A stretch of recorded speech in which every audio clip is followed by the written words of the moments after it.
Hey guys, thanks for tuning in. So we're just gonna get right into my spring wash day routine.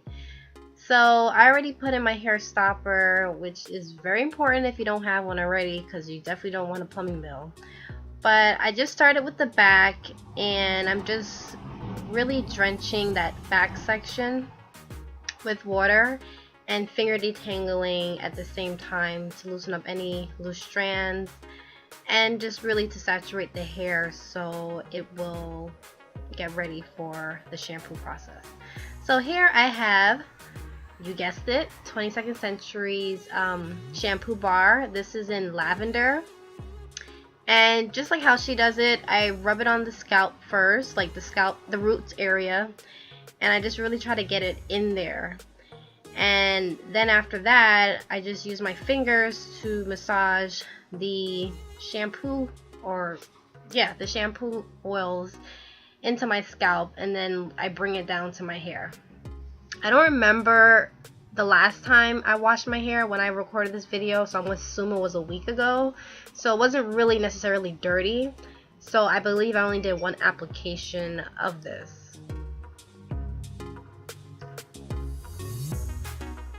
And excuse if you see my mouth moving. I was actually talking during this video, but then I decided to do a voiceover because I just decided to. So yes, I am actually using a comb in this video during my cleansing session. I'm going to do an updated wash day routine because I am incorporating more finger detangling. So I'll show you an updated wash day routine of how I do it with just my fingers and no hair tools in terms of like brushes or combs. So I mean, the comb is good in terms of getting like almost like all the loose strands out of the hair, but what I don't like about it is that it combs out my curl pattern, making my hair more frizzy, and that drives me nuts, especially if I'm not trying to have a frizzy hairstyle. I just want it to be slick back, out of the way, neat, and just, you know, minimal. So yeah. Alright, so that's about the amount of hair I got from that section alone. I was very surprised. I don't know, usually it's a little more. Actually no, that's about right. So I'm about to show you how I just split this section apart and twist it up and get it out the way so I can work on my next section.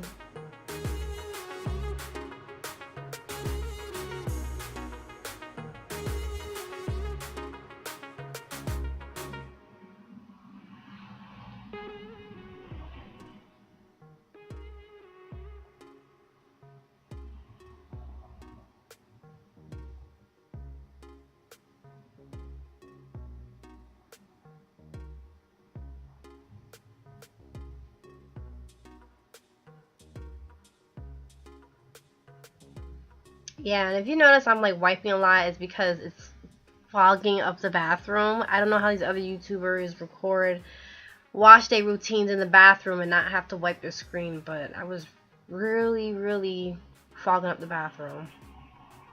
So, sorry. Alright, so now I'm working on the next section. In this video, I think I only worked with 6 sections. Now I have broken it down even more into 9, which I find is more easier. So if you have a lot of hair, or your hair is just thicker in general, one way to definitely get through your wash day routine and styling is to do as much section as possible. Just think about this, divide and conquer, because it makes such a big difference. Alright, so now I'm out the shower, and this is all the hair that I got in total from all the sections of my hair, which is like average. So working with the back section, like I started with when I was cleansing my hair, I'm just going to go with my shea butter, just regular plain old shea butter. I just put that right on top. As you can see, I'm not doing any conditioning because my hair didn't need it at that point.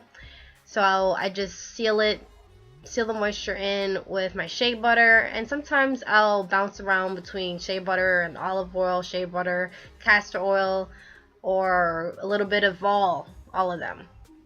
But for the most part, it's always shea butter. So this is my protectant, my sealant. That's all I'm going to use. And again, I'm going in with the comb to just get through it, which wasn't really necessary now that I think about it, but that's how I thought back then. So to put my hair away, I don't normally do this either, but I just like folded the tips and clipped it with the butterfly clip. Usually I just twist it up and bantu knot it and get it out my way, but whatever. So I'm doing the same process to the other section, and then that's pretty much it, guys. It's very simple. Very, very simple.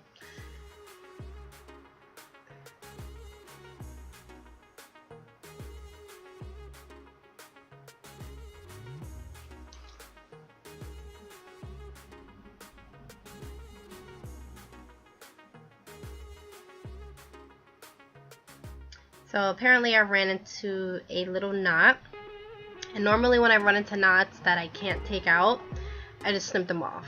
You know, I don't go to the extent of getting a pin or some type of needle to work it out. I just snip it off, you know, and it's very rare that I can't get a knot out, so I'm not really worried about losing a lot of hair from that. And no, I know I made this face, but it wasn't hurting me combing my hair out. Like, I don't know how to explain it, but I know what to feel for, so I'm not necessarily breaking my hair and raking through it. I just am dramatic when it comes to my focus, so just excuse that. Those, oh my god, that looks crazy. But don't worry, I wasn't hurting my hair.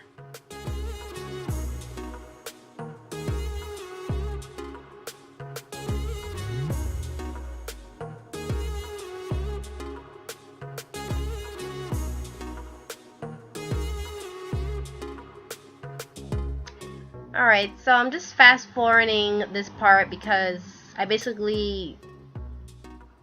the last two sections I have left to moisturize.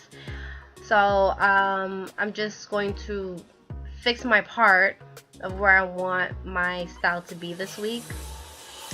And the shea butter I actually kind of use as a gel or a holding product. Sometimes I actually just go ahead and use my flaxseed gel, but for whatever reason I didn't pick it up. So I'm just fixing that up and then brushing that down with my soft bristle brush. And I'm going to get ready to do my style. So if you haven't heard already from my other videos, I do African threading. The only twist is I do it with shoelaces. So that's the shoelace right there. I think that was a 54-inch boot shoelace, and I like using the boot ones because the rope texture I find it preserves my moisture in my hair better than like the flat ones, and also it's longer. So this is how I start the banding process. I used to use a scrunchie first at the root of my hair and then use the string, but I just started doing it without it. So just make sure you hold the hair taut, and you know, you don't lose your grip, because if you do, it'll loosen up and then you have to start all over again. So once I get like the gist of, or once I feel that it's in control, then I'm going to start moving down with the shoelace. So you'll see right here.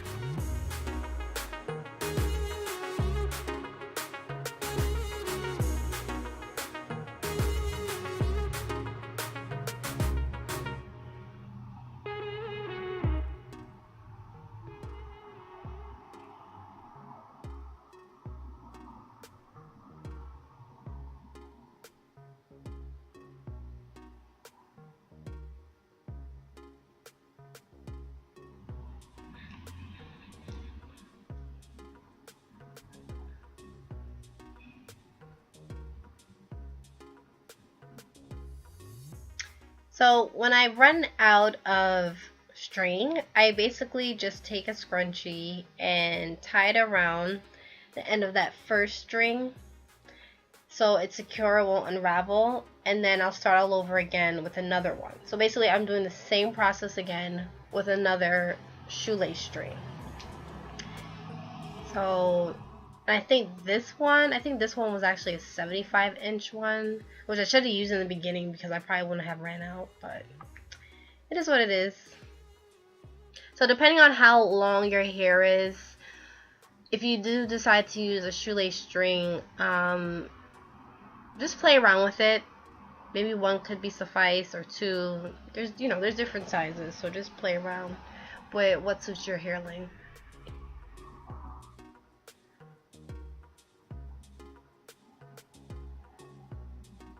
So I'm at the end of the second one, which I feel satisfied with how well it's covered. So I'm just going to add some shea butter to my ends, and then I'll show you how I seal the very tips of my ends. So I have the shea butter on there.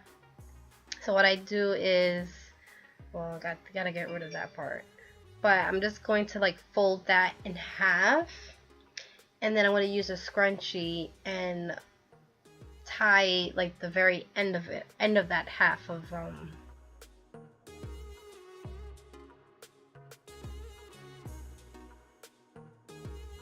So this is it.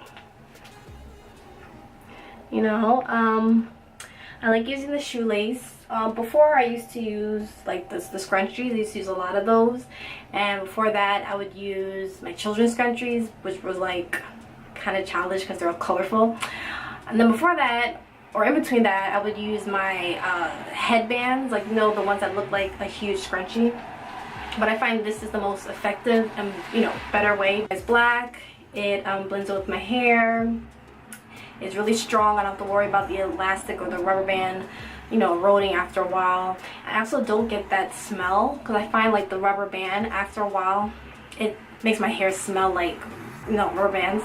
The only thing is it's really stiff. It's really stiff, but that's cool. So normally that's pretty much it. So I don't do anything with my hair until I'm ready to wash it, or if I'm gonna have a different style, a twist out or whatever, I might do that. And this is a great way of stretching my hair in a heatless way. So if you guys are looking for more heatless ways to stretch your hair, definitely give this a go. You can get shoelaces from Payless, Models, or if you really want to go cheap, Dollar Tree like I did. I got a nice good pack of them, and just work with that. So I think that's pretty much it. So I love this wash routine. It's simple, it's easy. I'm in and out of the tub like that.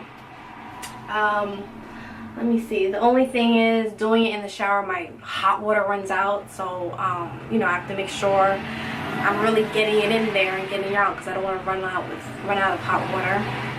As far as conditioning my hair, obviously I didn't do it in this video because I only condition my hair when I feel it needs it, which is like once every 3 months, or when I do my henna. When I get back into doing my henna, which is I would be doing that like once a month or once every 3 months as well.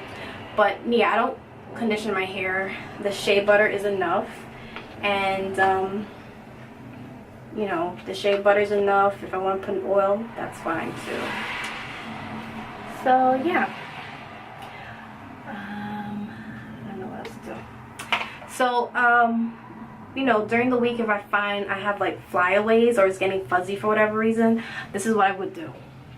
I get my spray bottle of water and like mist it on the top, and then get my pomade and rub it in my hand again, and then really slick it down and brush it. That's like the most, but I don't do it that often. I do it more with my children because they're more active and their hair scarves and bonnets always come off their heads, so I find I have to do it more with them than myself. So thanks for watching. Make sure you like, share, and subscribe, and I'll see you guys in the next one.